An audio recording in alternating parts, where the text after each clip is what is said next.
everyone, and welcome to Connections for Life. I'm Ted P. I'm Chad Kuva. Tony the Tiger. I can't see anything. All right, guys, let's go on. I'm Joe Surratt. First, there's so many questions that I have.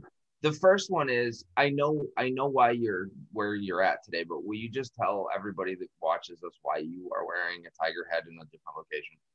Well, the tiger head portion is just because I like to wear the tiger head. Are you a my Wi-Fi went out on Saturday. I need a hat. Wow.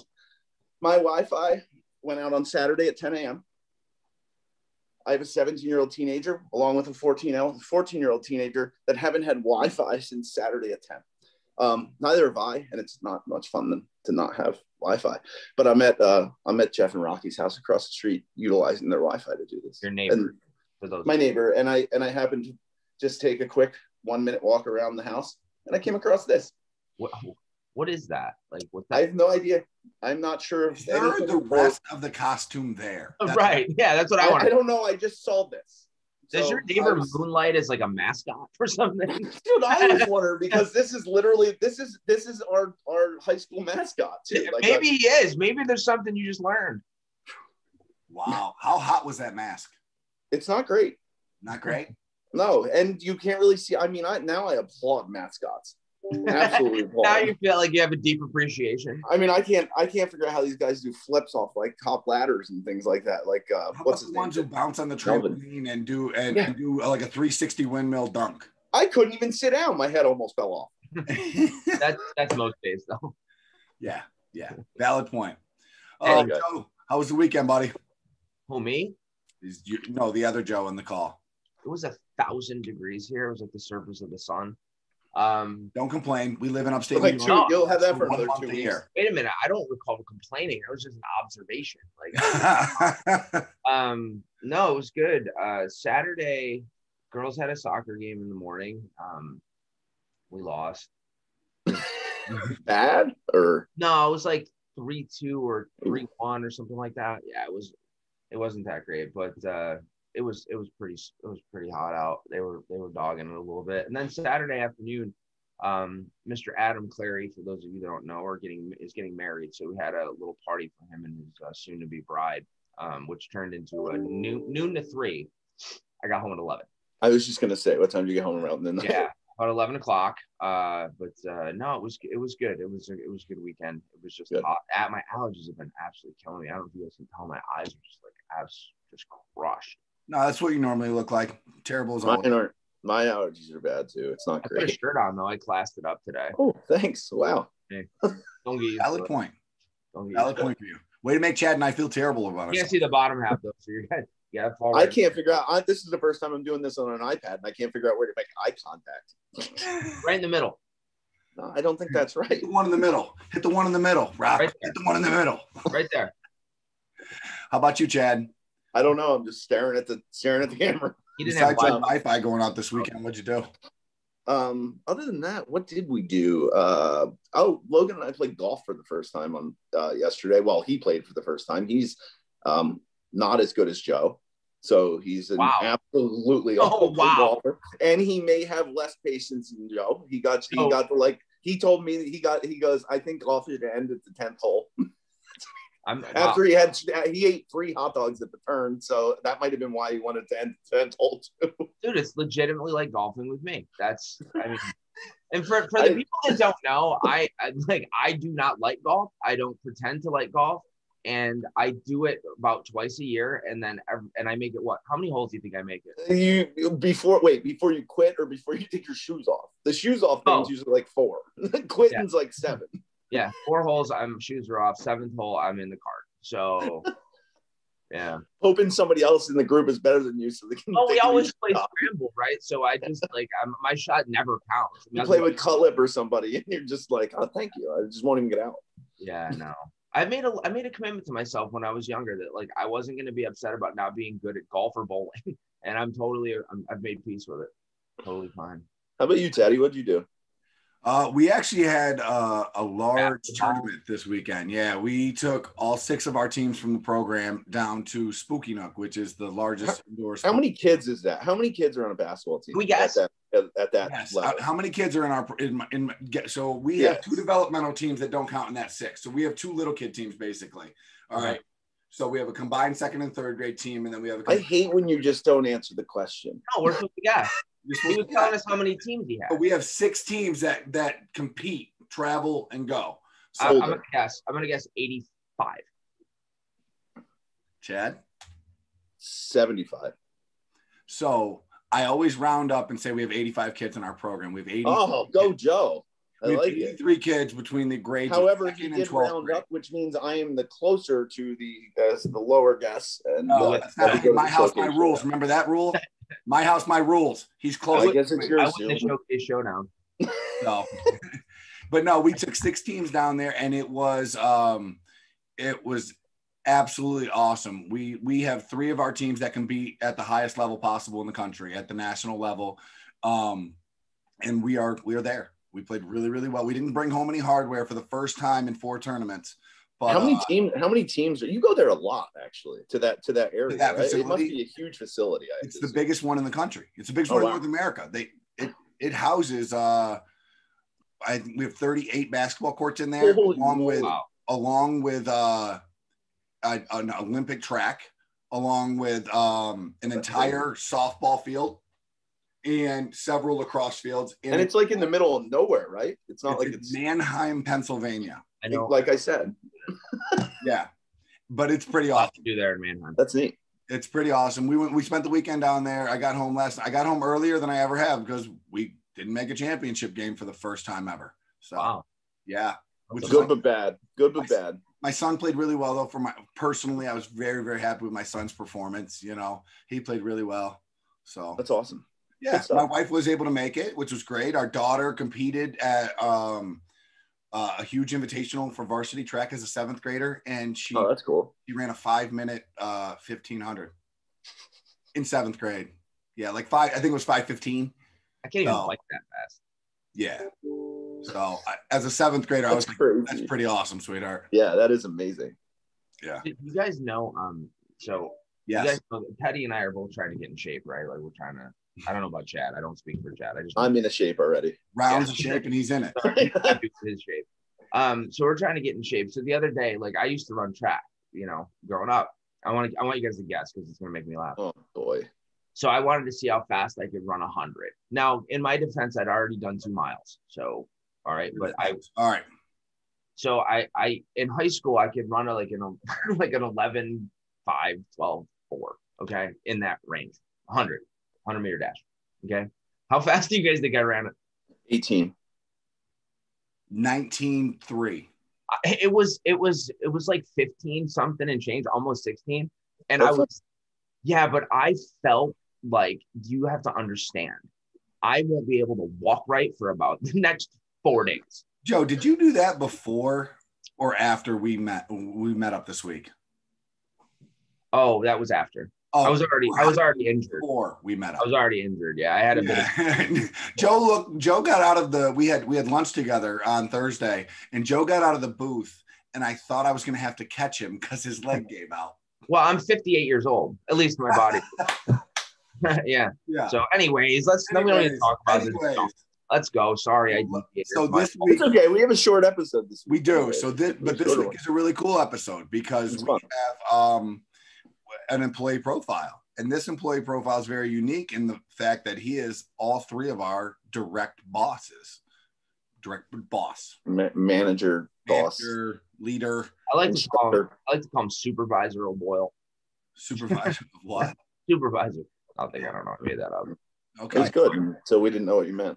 So I think we should do something a little different with the intro. All right. Joe's quitting. We're talking over him. He's done. No, I'm not. It's not that. I don't have anything positive to say. Oh.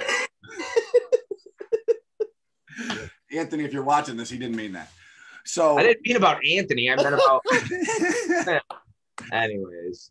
So I think we should do the intro a little different though. Normally one of us grab it by the horns and do the whole thing, but I think that we should all say something about Anthony as an introduction.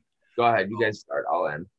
All right. Anthony comes to us with an extensive sales background of both inside and outside sales experience, where he was a branch manager for a wonderful company known as MRC.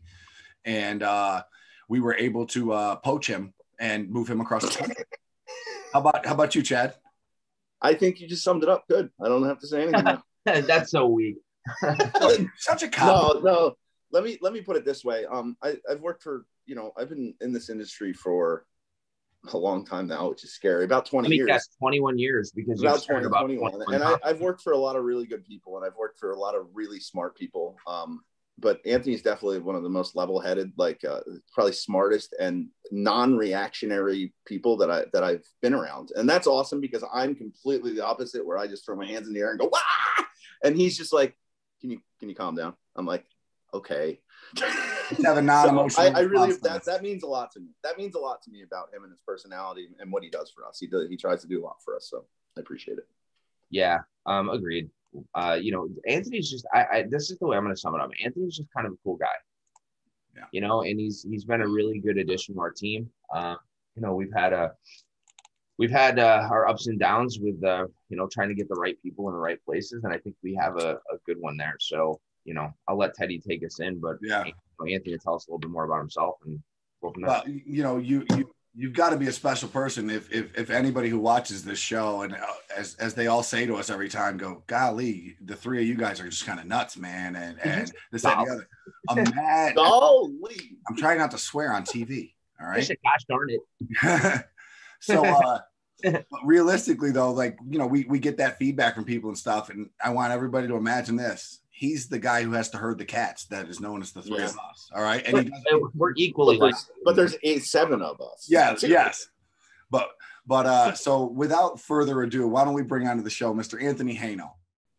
Hello, Anthony, and welcome to Connections for Life. Thank you, guys. I appreciate it.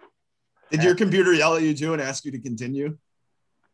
It's literally started yesterday. We're going to talk about it until they take it away, I think. Until they get rid of it, or fix it. So for those of you that don't know what we're talking about, sorry, Anthony, we're going to hijack your interview. What makes the show great? When you hit Zoom now to record a meeting, you get this weird, creepy voice that says it's recording the meeting, and you have to hit continue on your screen. And for some reason, we all can't cope with it. Oh, we all look like we're shocked every time. We're struggling with it. So, I'll start because I normally do. What's up, Anthony? Not like we don't talk a lot, but welcome to Connections. Why don't you just start off by telling everybody what you do here? Because we're trying to figure it out. I'm the sales operator. I'm still waiting to find out. No, I'm the sales operations manager here. So for you guys that haven't met me, I've been here for about 18 months, and essentially I manage the outside team and the inside team, and take what the sales team's concerns are with our customers and try to execute them here on the floor. So basically just oversee the sales department and coordinate working with the operations team. So essentially you're our manager. So to sum that up, you're our boss. Yeah, he's the boss of all three of us right here. Yeah, and he's our boss. Thank you for waiting for a year to bring me on. I appreciate it. We asked you. Stick. We asked you. We were just worried that you were busy moving the hand sanitizer. Yeah. Well, now that you skipped over questions 2 and 3. Wow, that is funny. So I know how long you've been here, but why don't you tell everybody how long you've been here? Just said it. He just said it. 18 months. And then he told us what a job entailed. Fair enough. Yeah. No, guys, I've been here for about 17 months. Right when COVID started, so the perfect time to become a sales manager for organizations 3 months before COVID took over. But thankfully for the group that we've had, it's been a fun ride, and been super excited to join the organization. Yeah, I just want to say, it's really always hard for somebody to come into a new company, especially with like a sales team that's already been established, right? It's not like you hired any of us, so you kind of had to deal with all of our baloney coming in. I said that as polite as I possibly could. I just want to say thanks. I mean, it's been pretty awesome working with you. The one thing we didn't talk about, and we didn't talk about prior to, but maybe you can expand on it, is kind of where you came from. And you're not from New York, and you came from, the left coast. So you want to just chat about that? Moved across the country for us. Sure, I'll try to give you guys the abbreviated version. So I started in the pipe, valves, and fittings and oil industry as an accident. neighbor got me a job making deliveries at a distribution shop in Bakersfield, California. After about a year working in the warehouse, they said, "Hey, you're a smart kid. You want to try sales?" And I said, "Sure." So 5 years with a company called BPS, doing pipe valves and fittings, and then went over to work for a company called McJunk & Redman Corporation, or MRC Global. You're not allowed to say that. Basically, yeah. Spent about a year working inside doing valves and automations before I raised my hand and asked if I could be a manager. Spent 2 years managing the branch in Ventura, California. Took the opportunity to go up to the Bakken and manage the branch in Williston, North Dakota for a little less than 2 years. Then did some downstream business in Carson, California, South Bay for 3 years managing that branch. And then back up to Bakersfield, California for about a year before I got the call to come work for UPSCO. So pretty well versed in pipe valves and fittings, wholesale distribution, upstream, midstream, downstream, valves and actuation. And then in the last year and a half, I've been really getting well versed in the gas industry and tooling equipment. So like what you just went through, like the Rolodex of like the locations you've been to and worked at and everything like that. I want to know, I like to ask the personal questions. These guys keep it all business. I'm off the rails. So yeah. So which one was your favorite location to live at? I know you told me a story in the past about like you had a pretty sweet apartment in LA or something like that, but was it like what of all those locations, what was your favorite place? Yeah, I would say living in LA for sure. We had a loft with the view of the downtown skyline. We had about 7 breweries within walking distance. We made a good group of friends. And I'm just hoping that wasn't the decision immediately before you came here. Okay. No, no, I didn't leave LA. I still love LA very much.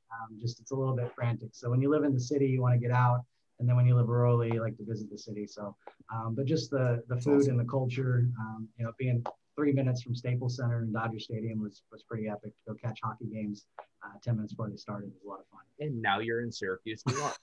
Yeah. I had one question related to the locations as well, and you can give me the 20-second story, but really, and we haven't talked about it much, but what was the Bakken like? I mean, that was like a Cowboys and Indians like crapshoot from the beginning at the Bakken Shale. Like I remember everybody going, "We're going there," and then people were living in like huts. Yeah, we when I took over the branch, we had just gotten rid of the FEMA trailers in the back of the property to house the employees. Wild. Rent was more expensive in North Dakota than it was in Los Angeles. Wow. When I got a company snapshot of my team that I inherited, there was a picture a year before of the company branch profile, and only 1 employee from a year was left over. So we had massive turnover. So I was hiring people every week. It was really a culture shock. It kind of got down to, hey, this is how you pull an order. This is how you ship an order. This is how you enter an order. It was really back to the basics. And it was pretty crazy. I mean, all my guys had 2 jobs or worked 12, 14 hours a day. It was a really good experience that way. And then it was a nice primer for Syracuse because once you live in -40, you can get used to anything. 15 a foot of snow is no big deal. So. But it must have been absolutely gorgeous there. I mean, just So the winters, it wouldn't get daylight till 9 o'clock in the morning. It would get dark at 4. That's weird. But in the inverse, summers were really great, except for the wind. Yeah, rolling hills. You get 10 minutes outside of Williston, and you wouldn't see another person on the road for 2 hours. So lots of golf, lots of fishing. It was just kind of like living out in the Wild West, and right there at the Canadian border in Montana. Just a lot of fun for the outdoor lifestyle. That's neat. I just knew it was a crazy time, and especially in that part of the industry too. In the last 17 months, you said you've been here. What's one of your favorite memories? And we always like to tap into the memories. Some of, especially the people that are here for 25 years, because it takes them a while. I think you have one on the top of your tongue now. Probably. Yeah. Planning every day. So, there's been plenty, but the most recent one was in our leadership team meeting. We asked each other, what's one thing you would change about UPSCO? And one of my biggest pet peeves is we have no plastic silverware around. There's been times where I've been running from meeting to meeting and I end up eating a salad with my hands. And apparently I was animated enough about it that when I got back in the office on Monday, We can see it. The leadership team decided to memorialize it and get me a silver plated fork and put it on the gas meter cover. So they could at least made it easily removable so you could actually use it. They zip tied it down. Should have been. So, yeah, it's break for emergency use only. Yeah. So, nice. That's nice. Funny. Typical UPSCO. There's always everybody's got a story about something like that. That's funny. I know that we've talked to some past employees and the past year that we've been doing this.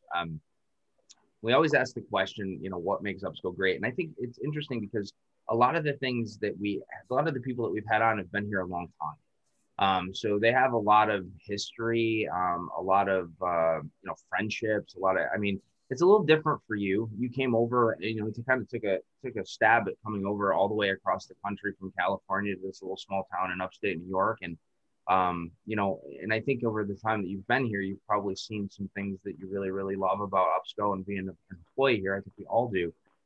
With that being said, we always ask the question, what makes UPSCO great to work for? What do you like most about being here? That's a good question.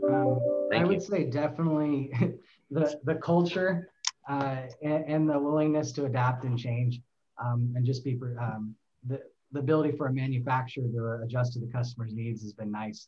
So, working on the other side of the fence in manufacturing, I always thought manufacturers were extremely rigid, but being here for a year and a half and trying to be an advocate for change, it's been pretty well embraced. So the core values and being able to speak your platform, not just from a leadership standpoint, but allowing everyone in the organization to have a voice and opinion, I think that makes us better suited to serve our customers. So I'm kind of going from a big corporation to a facility where I can talk to the owners on a daily basis downstairs and have the connection with all my staff has really been the big difference. I think that's an important point to make. I mean, we are a relatively small company in a big seat. I think that we have the opportunity to work close with all of the people within the organization. And, in my time here, 11 years or whatever it is now, I've seen so much change and so much, even just from the facilities that we have and the capabilities have changed so much. And I think, we spend a lot of time growing that. I just want to say, thank you. When you came in here, we were all a little nervous about this 30-year-old hotshot coming in from California that we didn't know too much about. And it's been a pretty good relationship, and we really do like working with you and being a part of it. We'd tell you if we didn't. 100%. I would tell the world listening right now. But I think the one thing that you bring is a lot of patience and calming influence to a bunch of knuckleheads that are a little bit manic sometimes. So, thanks for that. We really appreciate you being around. We like having you here. We like working with you. And I think that was something that was probably surprising to us, prior to you coming here. I think we were all a little concerned about how it was going to work out. So thanks for all you do for us. We appreciate that part. No, I appreciate it too, guys. And just for the record, you guys running with Connections for Life and that being your guys' brainchild and just being able to say, hey, you guys run with it, do what you need to do. And the success it's grown into. And, with Connections for Life and the UPSCO Expos and the Corrosion Expo, I don't know any of the outside guys that I've worked with in the last, 14 years would have had any inclination to do any of that. So neither did we. COVID happened. Yeah, I was just going to say, I'm not sure we did either. Total lock. We actually said it in an interview yesterday that'll air next week or something like that. We maybe said it in the show app, the call app, the show. The last few days. Yeah, we have. But we said something along the lines, just like, what made you come up with the idea? And I think Joe goes, well, Chad said, we got to come up with something to keep management off our backside. So we're busy. Find something to do. Hey, I got a special guest joining us for here. We planned this, joining Connections for Life. Hey, I got in the office with us. What's up, man? I can't hear anything you're saying. He can't hear anything you're saying because you're in the headphones. Say whatever you want. We're just saying bad stuff. We're all just insulting you. Thanks, so, welcome to special guest appearance. UPSCO. You now have Ted, Atlantic Regional Sales Manager. That's good news. Yeah. Well, I will say that it is now, we are allowing people to come back in the building, and Ted and Adam are obviously there. Anthony's in a different building, but we have a couple down there. So it's nice to see everybody kind of getting back to some normal. Yeah, this is the most. We're actually raiding his office after we stop recording here. We're raiding Anthony's office. Well, we need a fork. So. I mean, honestly, if you guys want to talk about culture, I mean, it's super exciting to have two guys back in the building because I haven't seen either of these guys at the same time since I've been here. That's a good point. That's a very good point. You know, we were just talking about it earlier today. I've only been in person, like in a room with Anthony, 2 times in the 17 months. I was in a car with him for 45 minutes. Yeah, I gave Chad a ride to the airport. That's about the most action I had with him. I don't even know how tall he is. He could be like 8 foot tall. Well, that's what makes this thing great, man, is the spontaneity behind it. Is that the right word? Spontaneous? Something. Yeah, I don't know. It sounded good. That, though. I'm definitely using that. Yeah, it's a spontaneous. Doesn't go that big. Yeah, hey, lacrosse player. I'm muting myself. All right. All right. Seriously, guys, this was great, though. This is a nice added surprise we had in the house here. Anthony, we thank you so much for joining us on the show and for being who you are to the organization and to our team specifically.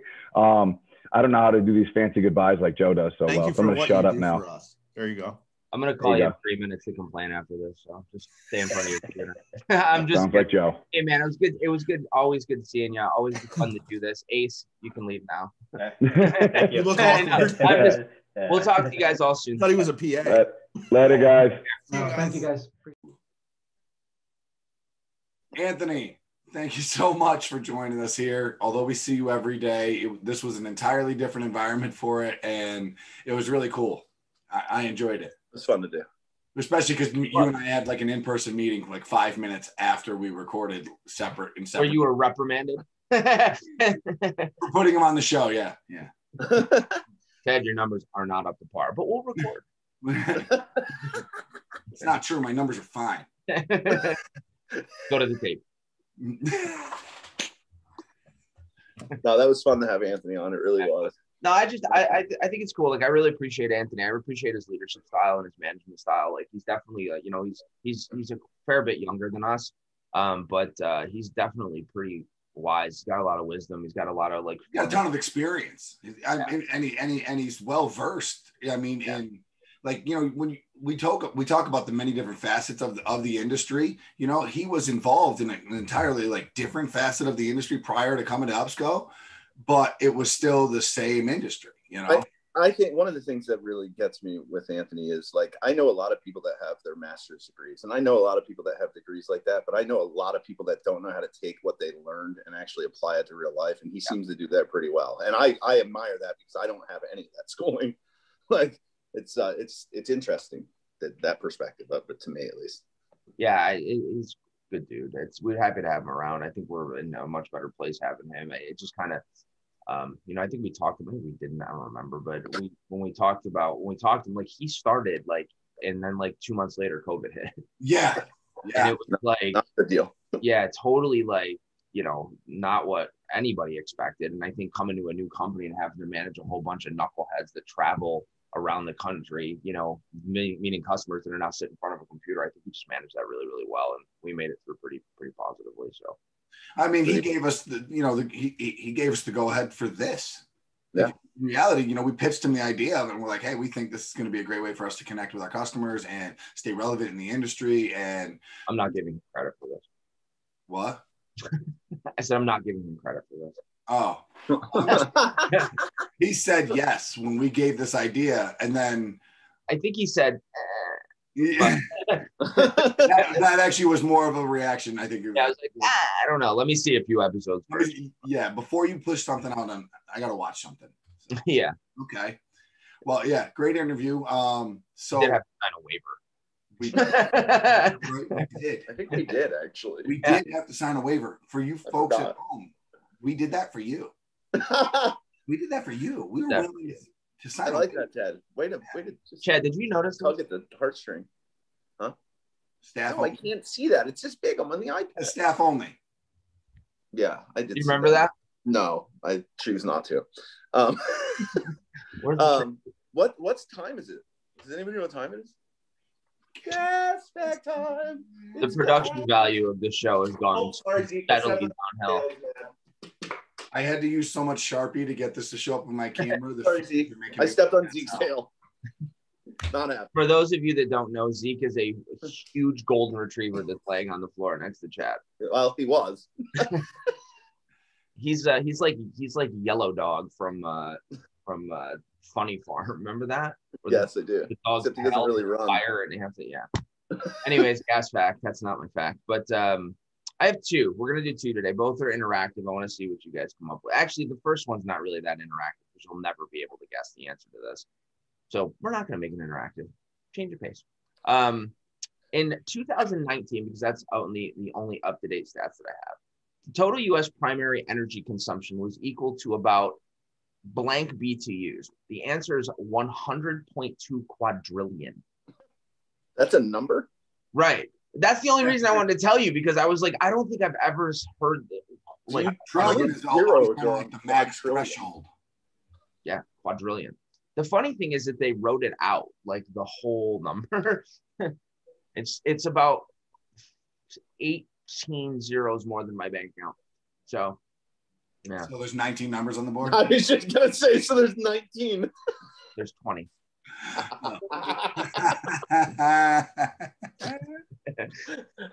You're in a good spot.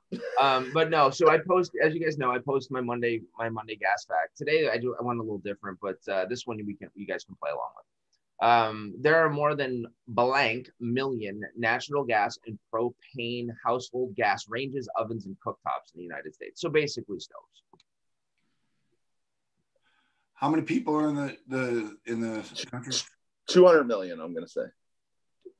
Think about that. Just think about what you're saying. Yeah, hold on. That's why I asked how many people are in the country. Think about how many people have natural gas. 30 million. I'm going to go. I wish you actually make a question and the answer is 12. I don't know. I'm going to go with 12 million. It's 42 million. Oh, my 30 and your 12 add together to 42. Yeah, you guys collectively you hit it out of the park. Yes. I don't know. I just found that to be crazy. So to answer your question, there's about 30 million people in the United States, give or take. Okay.